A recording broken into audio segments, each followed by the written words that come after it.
Monsieur le Président, je voudrais souligner à la haute attention de la communauté internationale une situation qui s'est développée ces dernières semaines à la frontière haïtiano-dominicaine, créant un malaise inutile entre les deux républiques qui se partagent l'île. Je souhaite préciser que la République d'Haïti n'est en guerre avec personne. Les Haïtiens sont un peuple généreux et solidaire qui croit au dialogue et à la possibilité de partager équitablement des ressources communes sans heurts et dans le respect mutuel. Je suis venu vous dire que nous n'avons pas de jugement ni d'intention qui peuvent préjudicier ceux qui sont nos voisins, avec nous partageons l'île d'Haïti, avec qui nous sommes appelés à vivre et à progresser. L'histoire nous rappelle chaque jour que la violence entre pays frères ne peut entraîner que des regrets et nous laisser des amertumes qui se transmettent de génération en génération.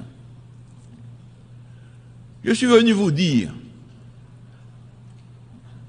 et surtout vous transmettre le message du peuple haïtien dans son ensemble. La rivière qu'on appelle la rivière Massacre,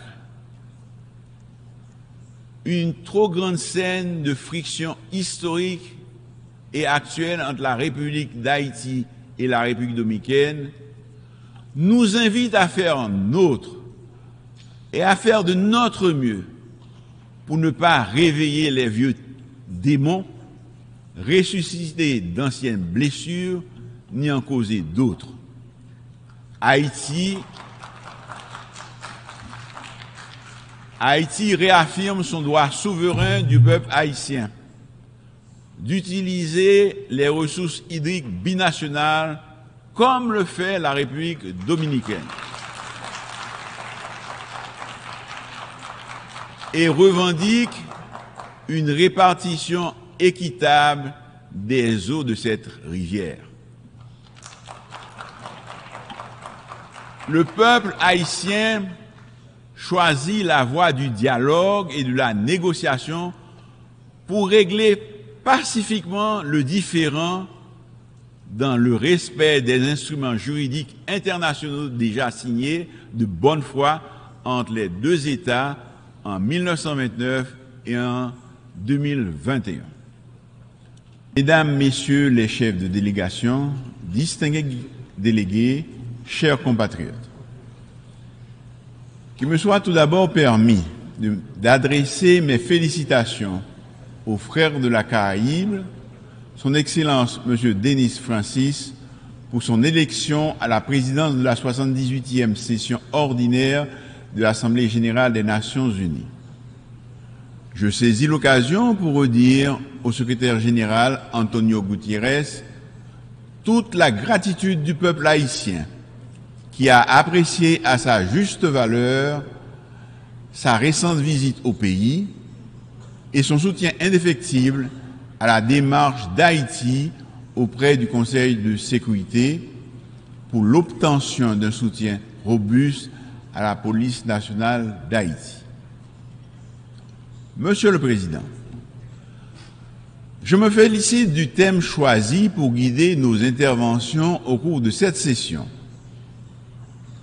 Rétablir la confiance et raviver la solidarité mondiale, accélérer l'action menée pour réaliser le programme 2030 et ses objectifs de développement durable en faveur de la paix, de la prospérité, du progrès et de la durabilité pour tout le monde. Il nous incombe d'examiner et de proposer des solutions aux principaux défis mondiaux susceptibles de faire progresser la paix, la sécurité et le développement durable. En effet, il est difficile de concevoir le développement sans la paix et la sécurité. Il faut faire preuve de solidarité et de détermination pour relever ces défis. Le monde, à la veille de l'échéance de 2030, va mal. L'éclatement de nombreux conflits aux conséquences désastreuses pour les populations civiles, la multiplication des crises sécuritaires, sanitaires, alimentaires, sont là pour nous rappeler que nous nous éloignons des grands idéaux de la Charte des Nations Unies. J'en veux pour preuve l'insécurité alimentaire engendrée par les conflits et les violences. Le rapport mondial 2023 sur les crises alimentaires indique que 258 millions de personnes étaient en situation d'insécurité alimentaire aiguë et avaient besoin d'une aide alimentaire d'urgence en 2022. C'est pourquoi mon pays avait pris part au débat public de haut niveau sur la famine et l'insécurité alimentaire mondiale provoquée par les conflits, qui a été organisé au mois d'août dernier par le Conseil de sécurité pour tirer la sonnette d'alarme. L'économie mondiale, depuis la crise du Covid-19, se trouve dans une situation de stagnation. L'inflation frappe de nombreuses économies et les perspectives de croissance ne sont pas encourageantes. Monsieur le Président, cette situation n'est pas sans conséquence sur les pays les moins avancés, notamment Haïti, qui doit constamment faire face à la volatilité des prix et à une terrible crise aggravée par la détérioration de la situation sécuritaire du pays. Il convient également de mentionner dans ce décor inquiétant les changements climatiques qui représentent pour les petits États insulaires comme Haïti un danger permanent, les mettant à rude épreuve.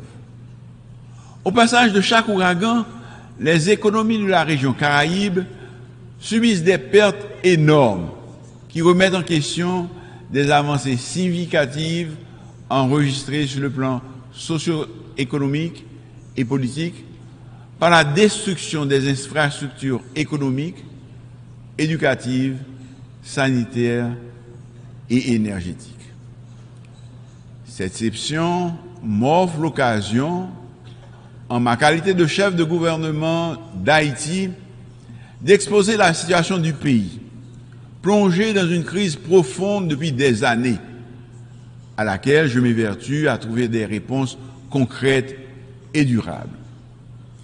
C'est une crise structurelle et multidimensionnelle qui a impacté nos institutions et qui empêche le développement économique et le progrès social.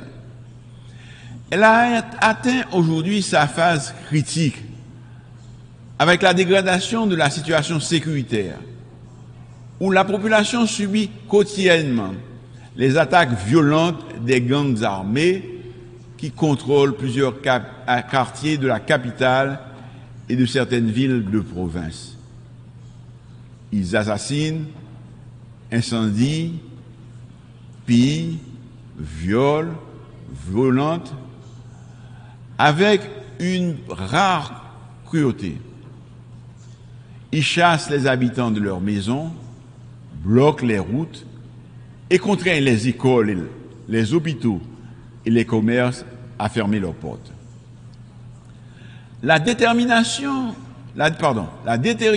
de la situation sécuritaire ces dernières semaines a engendré une nouvelle crise humanitaire avec des déplacés qui occupent de façon spontanée plusieurs sites pour échapper à la violence des gangs.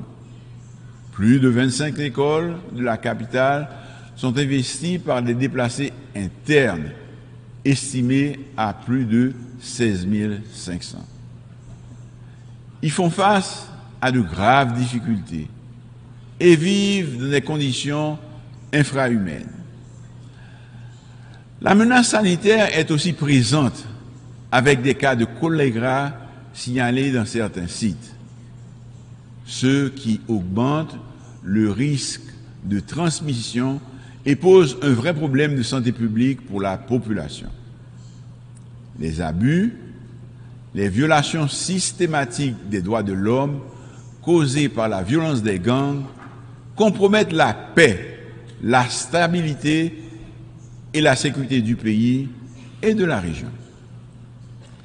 Les enlèvements contre rançon, les pillages, les incendies, les récents massacres, la violence sexuelle et sexiste, le trafic d'organes, la traite des personnes, les homicides, les exécutions extrajudiciaires, le recrutement d'enfants soldats, les blocages des routes principales constituent une liste non exhaustive des crimes perpétrés par les gangs armés.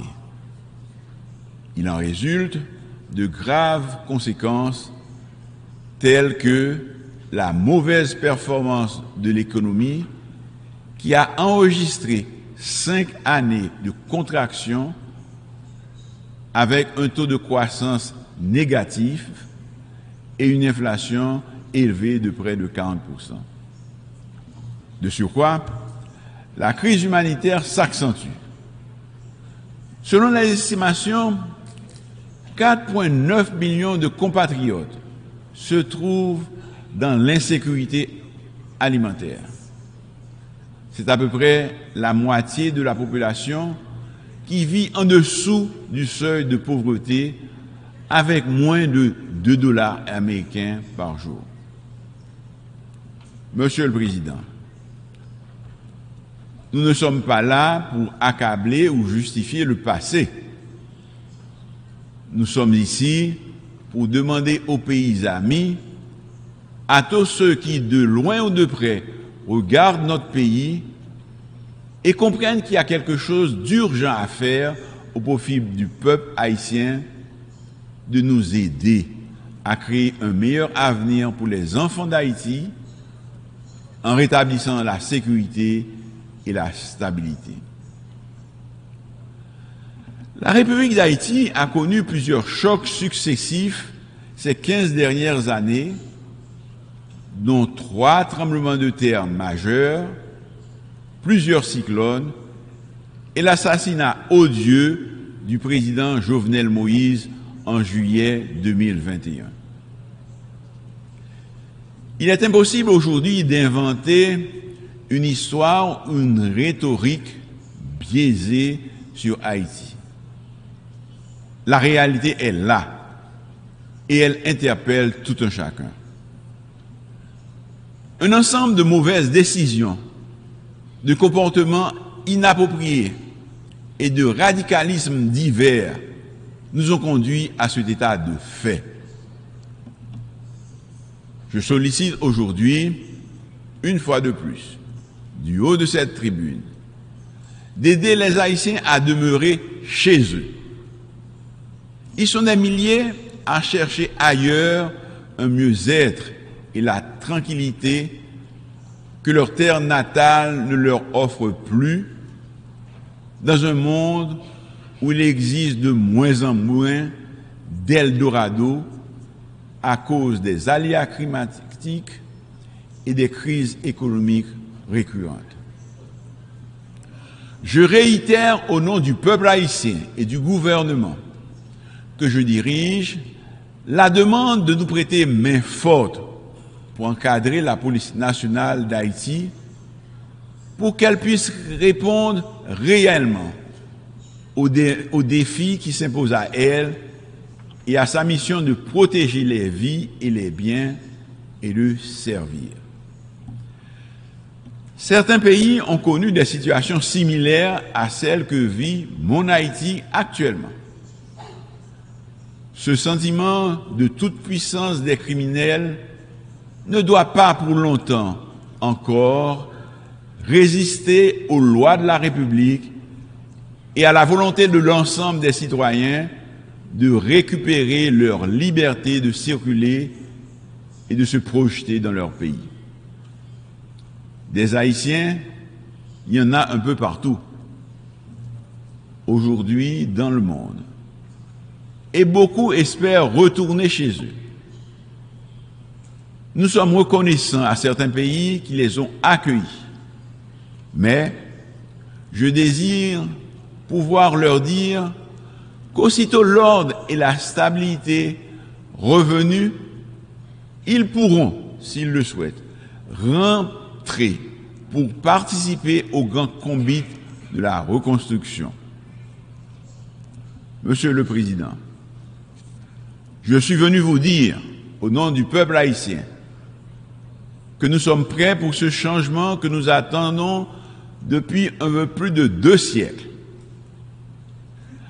La liberté n'est complète que si elle permet à chaque citoyen de s'accomplir, de vivre dans la dignité et dans des conditions décentes. Je suis venu vous dire, au nom du peuple haïtien, que la question sécuritaire demeure la grande priorité de mon gouvernement, que la circulation des armes à feu, les enlèvements contre rançon, les massacres constituent des préoccupations majeures de mon administration.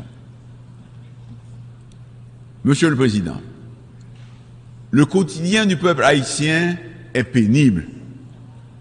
C'est pourquoi le Conseil de sécurité, qui dispose du pouvoir et de la compétence nécessaires en vertu du chapitre 7 de la Charte, doit agir en urgence en autorisant le déploiement d'une mission multinationale de soutien à la sécurité à composante policière et militaire pour aider la police nationale d'Haïti à combattre les gangs et rétablir l'ordre.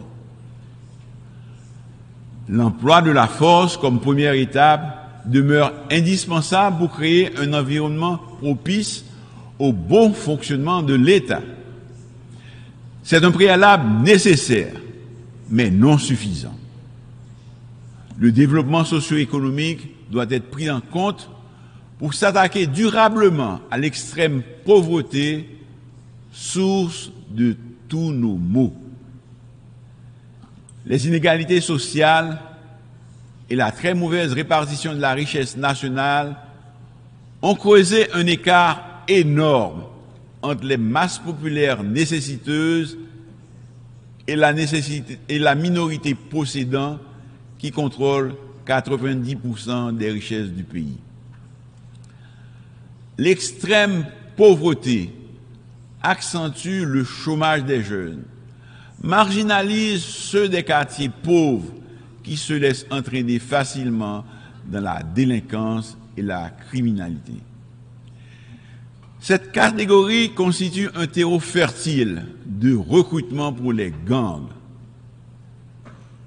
Une fois de plus, du haut de cette tribune, je lance un appel à tous les Haïtiens de bonne foi, ceux qui vivent dans la diaspora comme ceux de l'intérieur, tous les acteurs de la vie politique, quelle que soit leur tendance, à travailler avec le gouvernement pour combattre les gangs, rétablir la sécurité et, comme de vrais démocrates, à prendre le pouvoir par les urnes.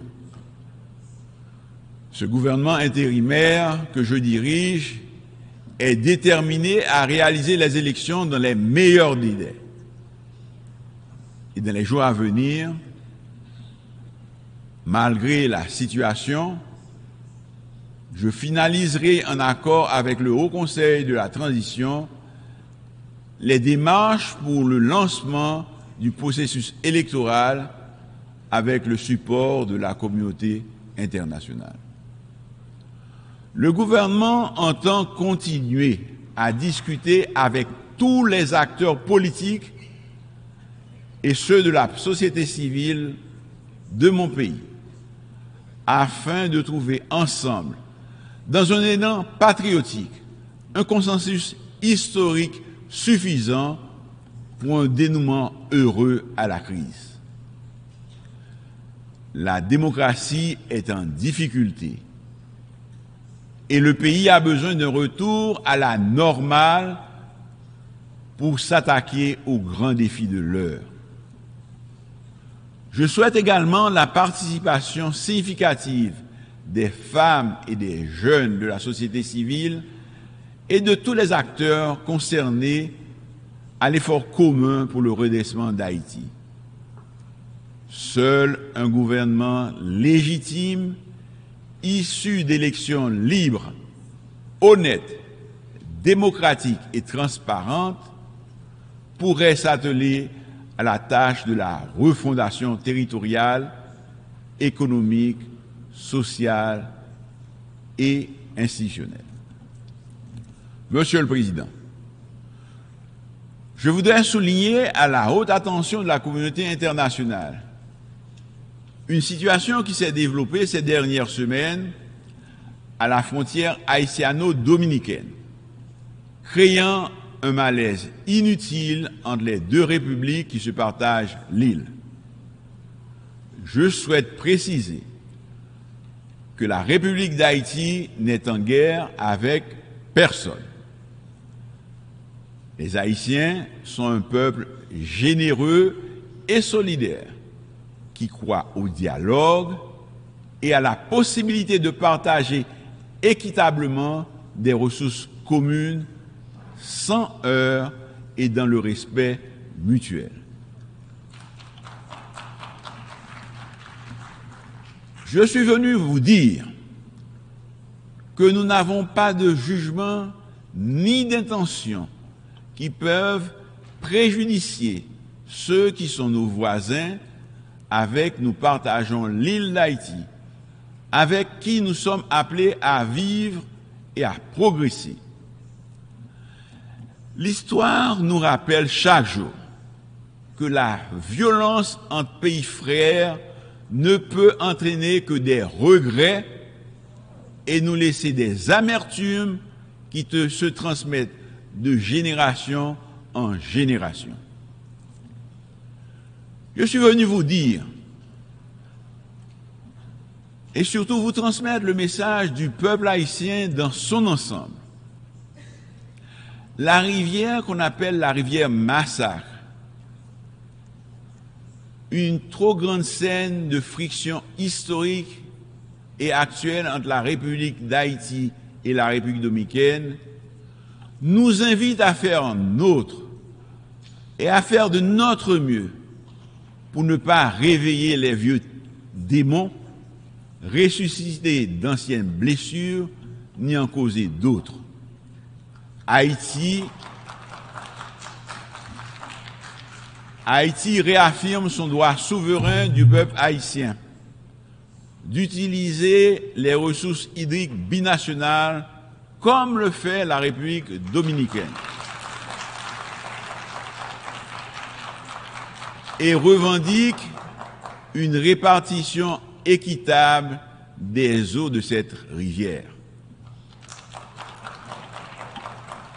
Le peuple haïtien choisit la voie du dialogue et de la négociation pour régler pacifiquement le différend dans le respect des instruments juridiques internationaux déjà signés de bonne foi entre les deux États en 1929 et en 2021.